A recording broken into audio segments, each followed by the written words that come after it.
السلام على سيد الأنبياء والمرسلين وعلى آله وأصحابه أجمعين أما بعد فأعوذ بالله من الشيطان الرجيم بسم الله الرحمن الرحيم قل إن كنتم تحبون الله فاتبعوني يحببكم الله صدق الله العظيم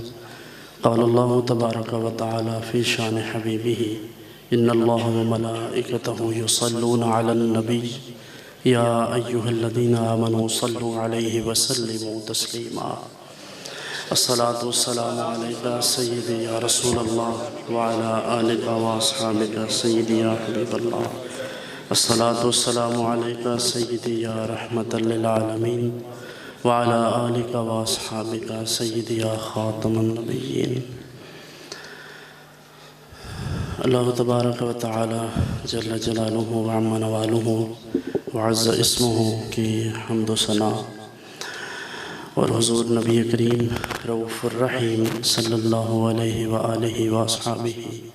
مبارک وسلم کی بارگاہ ناز میں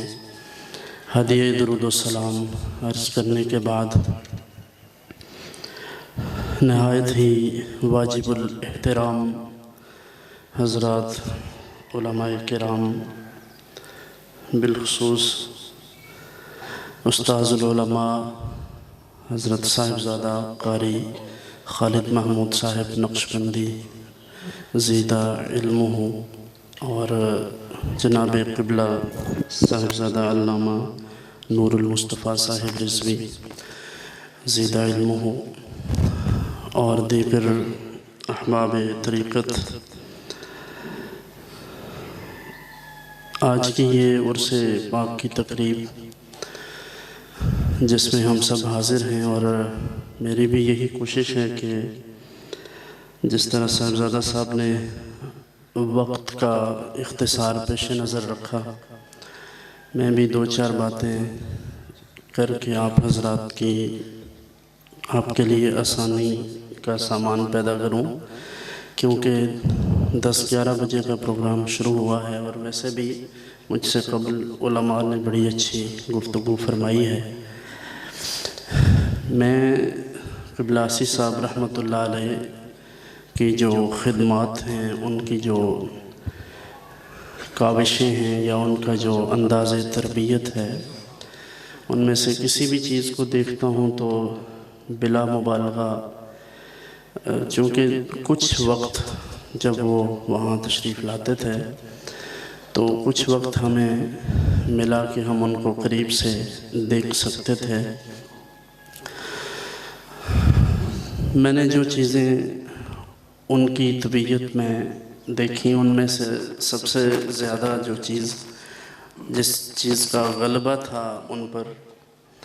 وہ نبی اقدس صلی اللہ علیہ وآلہ وسلم کی محبت ہے، اور المحبت و الطاعہ، محبت اطاعت مانگتی ہے، فرما برداری کا ہی نام ہے۔ اسی مناسبت سے میں نے یہ آیہ کریمہ آپ کے سامنے تلاوت کی ہے، اور آسی صاحب رحمۃ اللہ علیہ اس طرح کی محبت نہیں کرتے تھے جس طرح کی عام لوگ محبت کرتے ہیں، بلکہ انہوں نے، میں چونکہ 1-2 دفعہ ان کے پاس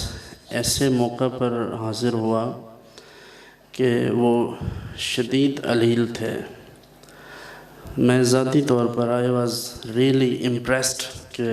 بحیثیت طالب علم میں آج بھی یہ سوچتا ہوں کہ اس وقت ان کی عمر 60 سے اوپر ہی تھی تقریباً، تو انہیں آکسیجن لگی ہوئی تھی، اور اس دوران بھی یہ اصحاب قبلہ کے تمام مریدین کے لیے، محبین کے لیے، اور دیگر بھی جو پیر بھائی ہیں، دوست ہیں، ان کے لیے یہ بات بطور نصیحت عرض کر رہا ہوں کہ وہ آکسیجن لگی ہوئی ہونے کے باوجود قلم سے لکھ رہے تھے، اور وہ مضمون تھا الحقیقہ کا، اور ظاہر ہے کہ وہ مضامین وہی تھے جو صاحب نے ابھی بیان فرمایا ہے کہ ختم نبوت ہے، ناموس رسالت ہے، اور دیگر جو بھی فتنے ہوتے تھے، خواہ اس میں کوئی سیاسی معاملہ آ جاتا تھا، گورنمنٹ کی طرف سے کوئی بات آتی تھی تو وہ اس میں بھی سیدھا سیدھا، جیسے انہوں نے ایک لکھا تھا، 2 چچیرے بھائی ہیں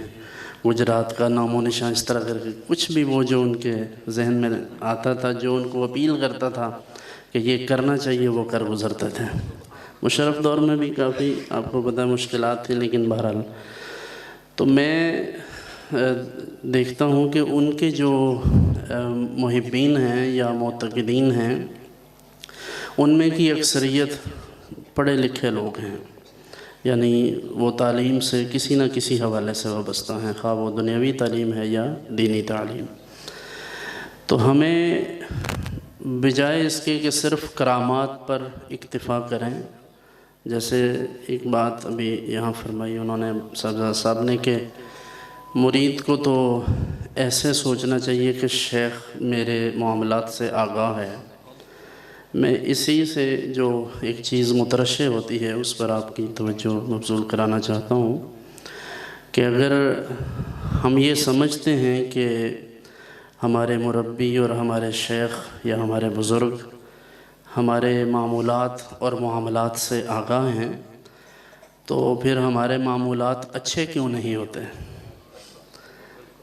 پھر ہم اس پر توجہ کیوں نہیں کرتے؟ ہم صرف یہ ذوق لینے کے لیے یا دوسروں کو بتانے کے لیے تو نہیں کہتے نا۔ اب اس سے بھی ایک درجہ اوپر آ جائیں کہ اگر رسول اللہ صلی اللہ علیہ وآلہ وسلم کی ذات گرامی سے متعلق یہ بات کہی جائے، اور بلا شک و شبہ حضور صلی اللہ علیہ وسلم اپنی امت کے احوال سے ہر وقت باخبر ہیں، اور اس میں کوئی دوسری رائے نہیں ہے، کسی قسم کے شک و شبہ کی گنجائش نہیں ہے۔ تو اب دیکھیے کہ ہمارا جو تصور ہے حاضر و ناظر کا، یا یہ کہ حضور صلی اللہ علیہ وسلم جہاں چاہیں تشریف لے جا سکتے ہیں، اس کے علاوہ علم غیب ہے، دیگر چیزیں ہیں جو اہل سنت و جماعت کا ایک عقیدہ ہے، تو کیا یہ عقائد اور معمولات اور یہ چیزیں صرف تقریروں کے لیے ہیں کہ ہم علماء سے سنیں بس؟ حقیقت یہ ہے کہ جب تک ہم ان عقائد کی روح تک نہیں پہنچیں گے، یہ ہم پر اثر انداز نہیں ہوں گے، ہماری زندگی میں کچھ بھی بہتری نہیں آنے والی۔ اب دیکھیے، ایک شخص یہ سمجھتا ہے کہ جناب رسول اللہ صلی اللہ علیہ وآلہ وسلم سے میں محبت کرتا ہوں، لیکن کیا سبب ہے کہ وہ شخص حضور علیہ السلام کی امت کو ہی دن میں 10-20 بار دھوکہ دیتا ہے، اپنے ہی کسی بھائی کو دھوکہ دیتا ہے، اپنے ہی کسی مسلمان بھائی کے ساتھ خیانت کرتا ہے، اپنے ہی کسی دینی بھائی کے ساتھ ظلم کرتا ہے، زیادتی کرتا ہے۔ اور بڑی ذمہ داری سے میں یہ بات عرض کر رہا ہوں، کیونکہ اسی ٹیریٹری میں ہم رہتے ہیں، کچھ بھی مختلف نہیں ہے ان شہروں میں، لوگ ایک جیسے ہی ہوتے ہیں۔ ہاں، اللہ کے نیک بندے ہر جگہ پر موجود ہیں، لیکن یہ خرافات اور بدعمالیاں ہماری علماء اس بات سے بخوبی واقف ہیں کہ اب صورتحال یہ ہے کہ ہمارے علماء ہمیشہ ہماری بدعملیوں کا کسی نہ کسی طرح سے کوئی دفاع کرتے ہوئے، کوئی اس کی تعویل کرتے، کیونکہ ایک تو ہم مطالعے کے قریب نہیں جاتے، کیونکہ عرس میں آئے ہیں، اس لیے میں چاہتا ہوں کہ آپ کو یہ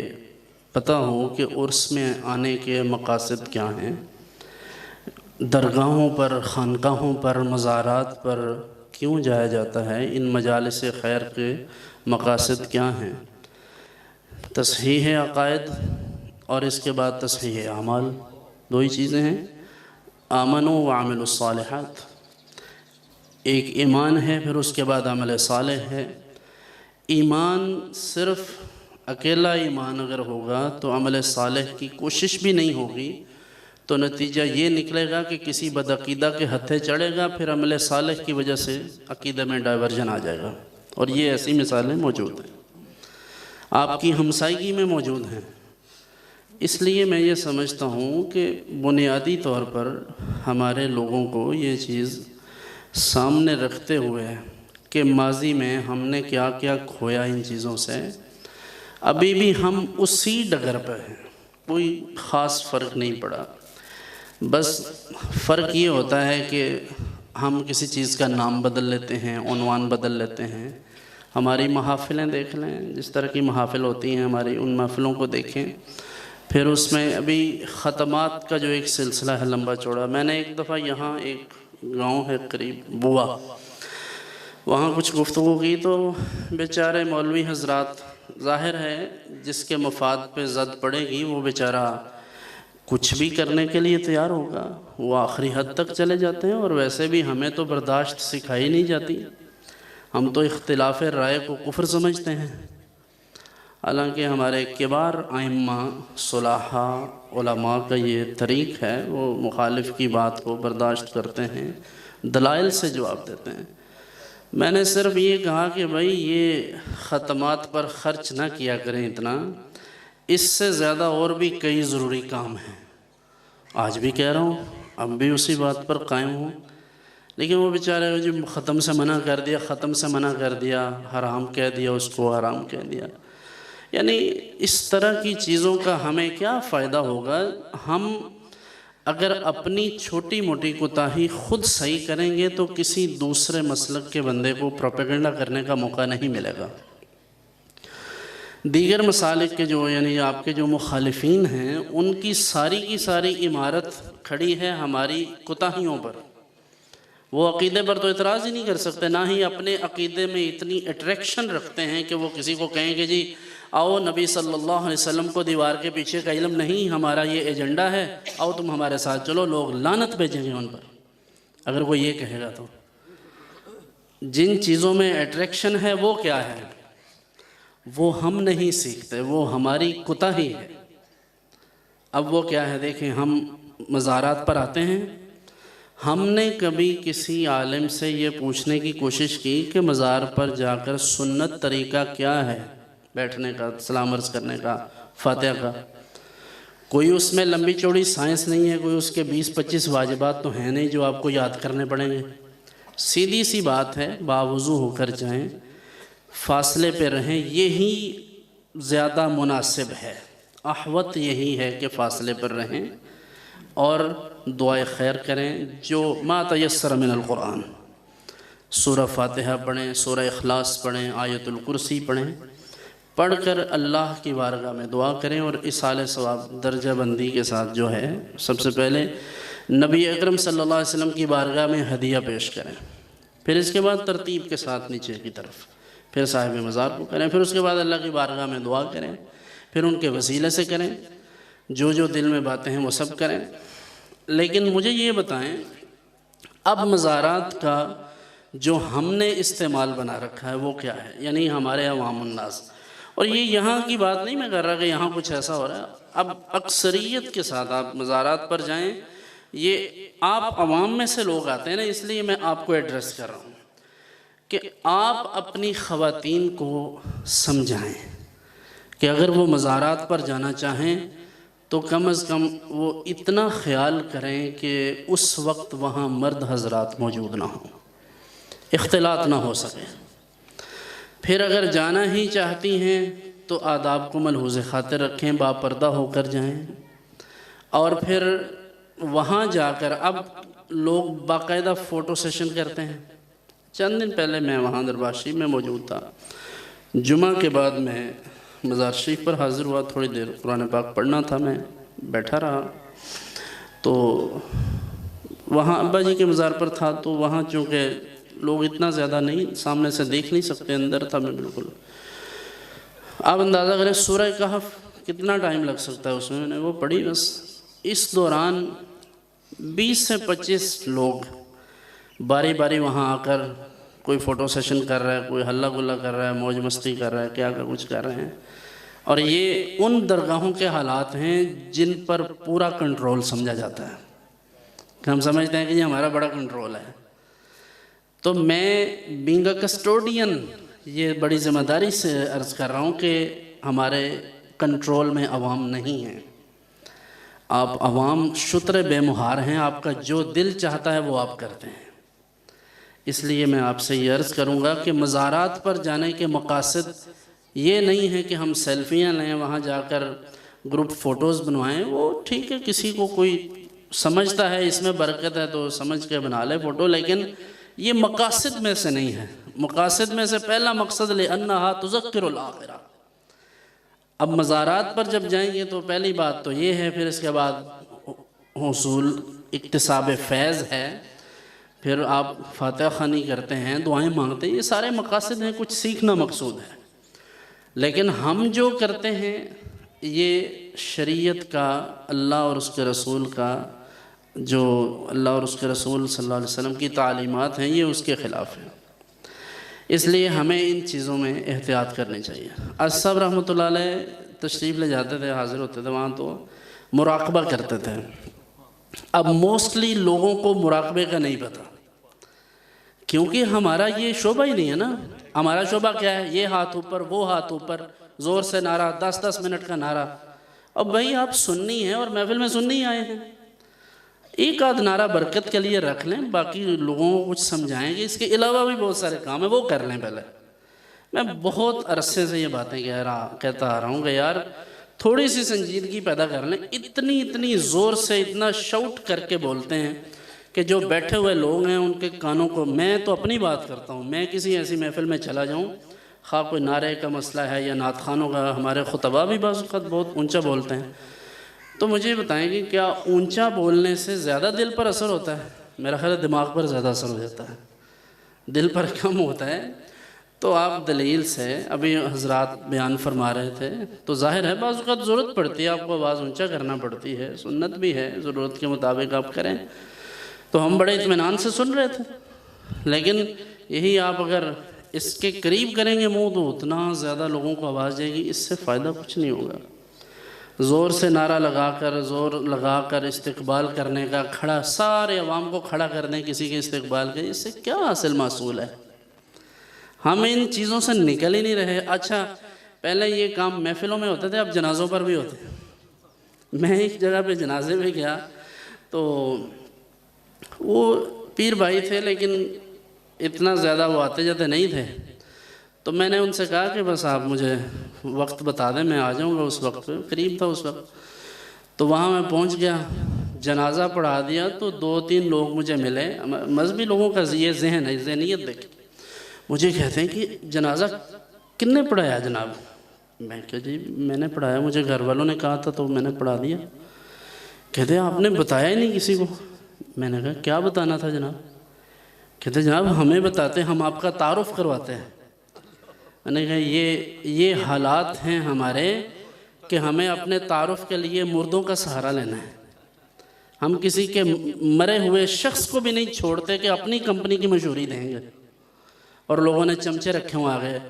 قطب الاقطاب فلاں جناب فلاں کا جنازہ پڑھا رہے ہیں۔ بھائی چھوڑ دیں اس بات کو، خدا کے لیے حقیقت کی دنیا میں آ جائیں۔ کیا کیا لقب آپ نے بنا رکھے ہیں، اس بیچارے کو وضو کا طریقہ نہیں آتا ہوگا، جس کے لیے آپ نے پتہ نہیں کیا فرد الافراد اور قطب الاقطاب اور کیا، نہ اس کو اس ترکیب کا پتہ ہوگا، لفظ کا معنی بھی نہیں آتا ہوگا۔ تو ان چیزوں سے نکلیں، کیونکہ یہ کبار صلحاء کے لیے یہ لفظ استعمال ہوتے ہیں۔ میں اپنے بزرگوں کی بات کر رہا ہوں، یہ عاصی صاحب قبلہ انہی کے مرید ہیں نا، میں ان کے نام کے ساتھ بڑے القاب نہیں لکھتا۔ کیوں نہیں لکھتا؟ مجھے دوستوں نے کہا جی آپ حضرت صاحب کا نام لکھتے ہیں، اس میں کچھ بھی نہیں لکھتے۔ میں نے کہا یار نام ہی کافی ہے، اتنا ہی کافی ہے، جو ان کا نام ہے وہی سب کچھ۔ اللہ رب العزت نے، میں جو ان کا مقام مرتبہ سمجھتا ہوں، اس طرح سمجھتا ہوں کہ اللہ رب العزت نے جو مقام اور مرتبہ ان کو عطا فرمایا ہے وہ میری رسائی سے تو باہر ہے، میری تو پہنچ نہیں ہے وہاں تک۔ میرے لکھنے سے اللہ نے ان کو وہ مرتبہ دینا نہیں، اور میرے نام لکھنے سے وہ چھیننا نہیں اس نے۔ تو مناسب طریقے سے آپ ایک آدھ لفظ سے گزارا کر لیں خدا کے لیے۔ ہمارے اشتہار چھوٹے پڑ جاتے ہیں، لقب نہیں پورے ہوتے۔ بھئی خدا را اس سے نکل آئیں، مناسب سا نام لکھیں، اللہ نے عزت دی ہے۔ اہل سنت و جماعت کو تو اللہ نے ویسے ہی بڑی عزتوں سے نوازا ہے، ان کے پاس تو ہر رنگ میں نسبتیں ہیں،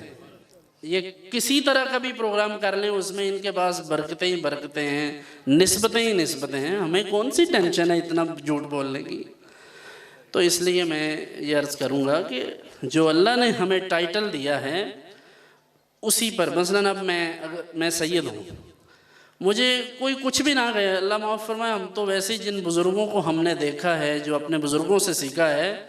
ہمیں تو شرم آتی ہے، علماء عزت کے ساتھ، احترام کے ساتھ، نام کے ساتھ کوئی سابقہ لاحقہ لگاتے ہیں تو ہمیں پتہ ہے ہم کیا ہیں بھائی، ہم تو کچھ نہیں ہے، تو ہمیں شرم آتی ہے۔ ہمیں کوئی سید کہہ دے، اس سے بڑا میں سمجھتا ہوں میرے لیے تو کوئی ٹائٹل نہیں، نہ مجھے ضرورت ہے کسی۔ اب آپ اس کے آگے پیچھے جو مرضی لگائیں، مجھے اس سے کیا ملے گا؟ تو اسی طرح میرا مقصد یہ ہے کہ ہم لوگ تھوڑا سا حقیقت پسند ہو جائیں۔ اب دیکھیں قبلہ آصف صاحب رحمۃ اللہ علیہ، اب ان کے نام کے ساتھ آپ 20 لقب لکھ دیں، لیکن میں سمجھتا ہوں ان کا نام ان کے تعارف کے لیے کافی ہے۔ جو عقیدت، محبت، جو وابستگی دین اسلام کے ساتھ اور خود آقا کونین صلی اللہ علیہ وسلم کے ساتھ کسی مسلمان کو ہونی چاہیے، اس کا وہ کامل نمونہ آصف صاحب قبلہ کی ذات ہے۔ پھر انہوں نے جس چیز کو دین سمجھا، میں بڑی محتاط لفظ عرض کر رہا ہوں، جس چیز کو دین سمجھا اسے سب سے پہلے اپنے اوپر اپلائی کیا، اور بعد ازاں لوگوں کو۔ ہم ان کی نظر میں دیکھیں، میرے تو وہ والد گرامی کے بھی نہیں، دادا جی کے مرید تھے، تو میرے ساتھ اتنا ادب احترام کا وہ معاملہ کرتے تھے کہ مجھے شرم آتی تھی، اور میں آج بھی اس بات کو، ان جذبات کو محسوس کر سکتا ہوں کہ وہ کس طرح سے عزت سے پیش آتے تھے۔ اور صاحب عطاء الحق صاحب، اللہ تعالیٰ ان کو سلامت رکھے اور ان کے نقش قدم پر اسی طرح چلائے رکھے جس طرح یہ پہلے بھی کوشاں ہیں۔ یہ بھی اپنی محبت کا اظہار کرتے ہیں، لیکن حقیقت یہ ہے کہ میں ان چیزوں سے مطلب مجھے شرمندگی ہوتی ہے۔ علماء اور بڑے لوگ جو مجھ سے عمر میں بڑے ہیں، کوئی علم میں بھی بڑے ہیں، اگر وہ اپنی عقیدت کا، محبت کا اظہار کریں تو اللہ نے مجھے بھی تو عقل دی ہے نا کہ میں سوچوں کہ کیا یہ جو کر رہے ہیں میں اس کے لائق ہوں۔ تو یہ سمجھتا ہوں میں کہ ہمیں تھوڑا سا لیمٹس میں رہنا چاہیے جو اللہ اور اس کے رسول نے ہمیں عطا فرمائی ہیں۔ ہاں، تو مراقبے کے لیے خیر وہ صاحب فرماتے ہیں مراقبے کا طریقہ بتائیں، میں کہتا ہوں ان کو پہلے وضو کا طریقہ بتا لیں، ان کو پہلے نماز کے لیے عرض کریں جناب۔ مطلب وہ انہوں نے ایک اچھی بات کی طرف اشارہ کیا ہے، میں اس سے نکل گیا تھا دور، تو میں یہ عرض کرنے لگا تھا کہ جو لوگ سلسلہ ہائے طریقت سے وابستہ ہوتے ہیں ان کو اپنے اپنے سلاسل کے جو اوراد و وظائف ہیں، جو سبق ہے، اس کو سامنے رکھنا چاہیے۔ یہ کیا طریقہ ہے کہ جی آپ آئیں محفل میں آ کر بیٹھ جائیں اور بس موج مستی کر کے چلے جائیں؟ ہاں، آپ پہلے کچھ پڑھ کر لائیں، قرآن کریم پڑھیں، کچھ صورتیں جو آپ کو یاد ہوں یا جو آپ پڑھ سکتے ہوں، استغفار وغیرہ، درود شریف وغیرہ پڑھیں تاکہ آپ اصالہ ثواب کر سکیں۔ پھر آپ جب آتے ہیں تو کم از کم بیٹھ کر ذکر اذکار کی عادت، یہاں نہیں تو گھر میں بھی یہ عادت ہونی چاہیے۔ مراقبہ تو ہر نماز کے ساتھ ہے، لیکن میں قربان جاؤں اپنی قوم پر کہ میں بعض اوقات لوگوں کو مسئلہ بتا رہا ہوتا ہوں کہ جناب یہ آپ نماز کے بعد یہ پڑھا کریں، وہ پڑھا کریں، تو وہ آگے سے کہتے ہیں کہ او جڑا میں تو مسئلہ دسا پھر ادا کی حل ہے؟ بھائی جو آپ نے مسئلہ بتایا تھا اسی کا تو حل بتا رہا ہوں۔ میں نے کہا آپ کو سورہ طارق آتی ہے؟ تو صاحب کہتے ہیں کہ نہیں ہوتا نہیں، میں نے آندھی۔ میں نے کہا وہ یاد کر لیں آپ، یہ عوامی مسائل ہیں، ایسا نہیں کہ کوئی بنا کر بات جیسے خطبہ کرتے ہیں، نہ تو میں خطیب ہوں نہ بات بنانے کی وہ ہے، تو ہمارے ساتھ لوگ ایسا کرتے ہیں۔ یعنی عقیدت اتنی اندھی ہو گئی ہے، محبت اتنی اندھی ہو گئی ہے کہ وہ اب محبوب کی بات بھی نہیں سنتی۔ صحیح بات ہے، ابھی آپ دیکھیں گے ابھی کہ یہ جو حضرات سٹیج پر بیٹھے ہیں، ان سے ملنے کے لیے کوئی حضرات ان سے ملیں گے، کوئی صاحب عطاء الحق صاحب سے ملیں گے، کوئی قاری خالد صاحب سے اور دیگر سے، لیکن وہ ہمیں ذلیل کر دیں گے، یعنی ہماری محبت میں ہمیں دھکے دیں گے۔ تو میرا مقصد آپ کی تذلیل نہیں ہے، لیکن یہ سب روز ہوتا ہے، صرف یہاں نہیں ہوتا، ہر جگہ پر کرتے ہیں۔ یہ علی پور میں بھی معاف نہیں کرتے، یہ تو کعبۃ اللہ میں نہیں معاف کرتے جی۔ میں حرم میں ہم طواف کر رہے تھے، یعنی جو زوال کے اسباب ہیں ہمارے، وہ یہ ہیں کہ ہم بنیادی چیزوں کو بھول جاتے ہیں، اور وہ اس کی وجہ یہ ہے کہ اسوہ حسنہ پڑھنا نہیں، سننا نہیں، اس کے لیے وقت نہیں، یہ مزاج نہیں، یہ ذائقہ ہی ڈیولپ نہیں ہوا، تو پھر حالات یہی ہوں گے۔ ہم طواف کر رہے تھے تو ایک خاتون تھی میرے ساتھ، ایک دوست ہے وزیر آباد کے، تو اس نے کہا کہ بھائی یہ میرا پرس چھین رہا ہے بندہ، تو وہ 3-4 بندوں کے اندر آگے گھس گیا ہوا تھا، تو اس کا پرس کا ایک سائڈ تھوڑی سی تھی، ہم نے کوشش کر کے اس سے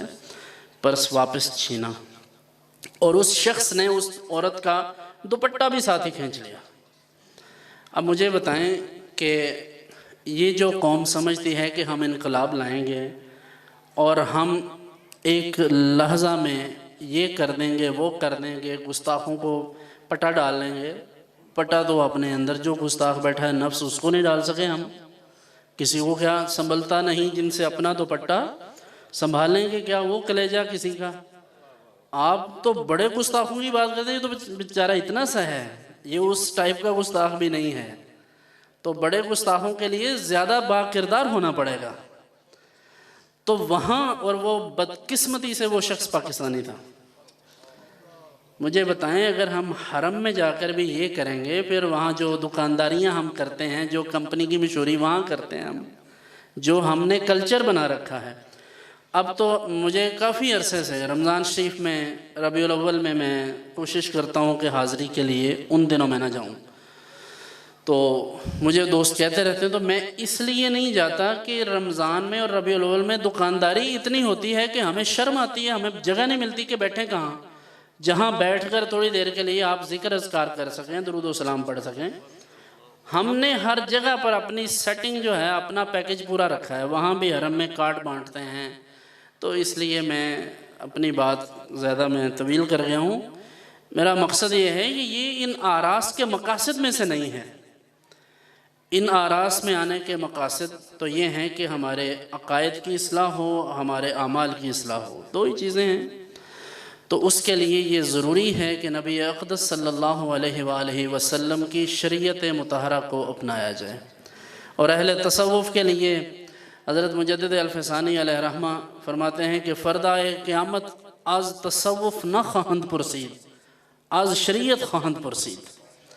قیامت کے دن آپ کو یہ تصوف کے اسباق اور وہ ساری چیزیں ان کے متعلق نہیں پوچھا جائے گا، بلکہ شریعت کے متعلق پوچھا جائے گا۔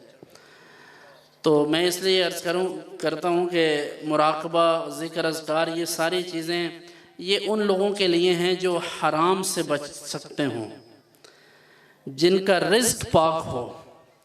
اور میں آپ کو یہ بات بڑی ذمہ داری سے عرض کرتا ہوں، اور سمجھ لیں میری طرف سے نہیں، ویسے ہی چلیں سادہ صاحب میری بات سے اختلاف نہیں کریں گے یقیناً، کہ میں سمجھتا ہوں کہ ایسا چندہ اور ایسا نذرانہ ہر بندے کو دینی ادارے کے لیے، خانقاہ کے لیے، دوست احباب کی محبت، ان کے وسائل ظاہر ساتھ استعمال ہوتے ہیں، اپنے اپنے یہ دستور ہے، چلتا آ رہا ہے، اور عہد رسالت میں آپ صلی اللہ علیہ وسلم سے ہے۔ میں یہ مشورہ دیتا ہوں عوام کو کہ آپ اپنی حرام کی کمائی ہمیں نہ دیا کریں، ٹھیک ہے نا۔ اب کیا ہوتا ہے، لوگ ایک پٹھا کام کر لیتے ہیں، ایسا کام جو شریعت کی روح سے ممنوع ہے وہ کر لیتے ہیں، بعد ازاں اس کو وائٹ کروانے کے لیے، اپنے اس حرام مال کو وائٹ کروانے کے لیے کسی کو نذرانہ دے دیں گے، کسی کو چندہ دے دیں گے۔ اب جب اس کو چندہ دیں گے تو بھائی پیسے کے اندر تو یہ کوالٹی ہے، اس مال کے اندر یہ خوبی ہے کہ جہاں سے ملتا ہے وہاں محبت ہو جاتی ہے۔ بھائی جہاں آپ دیکھیں، مجھے ایک دوست نے ایک دفعہ کہا جی 12 ربیع الاول کی رات فلاں فلاں نعت خان کو، فلاں فلاں بندے کو بلا لیں گے۔ میں نے کہا اتنے پیسے نہیں ہیں، پیسے والا ہو تو ابھی آئیں گے، وہ دنیا جہان چھوڑ کر آ جائیں گے، پیسے میں طاقت ہے۔ تو یہ دنیا کی بات کر رہا ہوں، دنیاوی لحاظ سے۔ تو اب یہ مال جہاں سے آتا ہے اس کے لیے مروت پیدا ہوتی ہے بندے میں، تو ہمیں اس مروت سے دور رکھیں، آپ اگر اپنے کسی بہن بھائی کا حق مار کر، کسی کی زمین پر ناجائز قبضہ کر کے، دوسرے لوگوں کو غلط سودا بیچ کر، باسی چیزیں بیچ کر، جو چیزیں آپ نذرانے کے طور پر پیش کرتے ہیں، میں آپ کی خدمت میں عرض کروں گا کہ اسے اپنے گھر میں رکھیں، یہ گند یہاں نہ لائیں۔ خانقاہ پر، مدرسہ میں اور اپنے پیر خانہ میں وہ مال دیں اگر دینا چاہیں، ظاہر یہ آپ کی محبت ہے، اگر دینا چاہیں تو کسی کو دینا ہو تو حلال جو رزق ہے اس میں سے دیں، اور اس میں سے بھی یہ ضروری ہے کہ پہلے آپ اپنے بچوں کا، اپنے گھر والوں کا حصہ نکالیں۔ یہ نہ ہو کہ وہ بیچارے مصیبت میں گرفتار ہوں، ان کو تو آپ جیب خرچ بھی پورا نہ دیتے ہوں اور سارا کچھ ادھر قدموں میں نچھاور کر دیں۔ یہ آسی صاحب کا نہیں، یہ تمام صوفیاء کا درس ہے، اور یہ میری ذمہ داری ہے، اور یہ ان حضرات کی مہربانی ہے کہ میری ان باتوں کو برداشت کرتے ہیں۔ اور ظاہر ہے کہ مجھے آخر میں وہ اسی لیے رکھتے ہیں کہ جو تمام کوئی کمی بیشی تھوڑی بہت مجھے محسوس ہو وہ میں آپ کی خدمت میں عرض کر دوں۔ اسی پر اکتفا کرتے ہیں کہ اپنی زندگی میں بہتری لانے کے لیے، اور حضور نبی کریم صلی اللہ علیہ وسلم کی جو حقیقی محبت ہے، جس کا ہمیں دعویٰ ہے کہ ہم حضور سے محبت کرتے ہیں، تو اللہ نے فرمایا کہ محبوب آپ خود ہی فرما دیں کہ اتبعونی، تم سب میری پیروی کرو۔ تو تم اللہ سے محبت کا دعویٰ کرتے ہو، تو جب تم میری پیروی کرو گے اللہ تم سے محبت فرمائے گا۔ تو بس یہی کافی ہے کہ ہم سب اپنے احوال پر غور کریں۔ شیران اسلام کے جمیع کارکنان، ذمہ داران، عہدیداران جو اس مجلس خیر میں شریک ہیں، جنہوں نے اہتمام کیا ہے اور جس انداز میں بھی اپنا حصہ ڈالا ہے، اللہ سب کو جزائے خیر عطا فرمائے۔ اللہ آپ سب کی اور میری حاضری کو شرف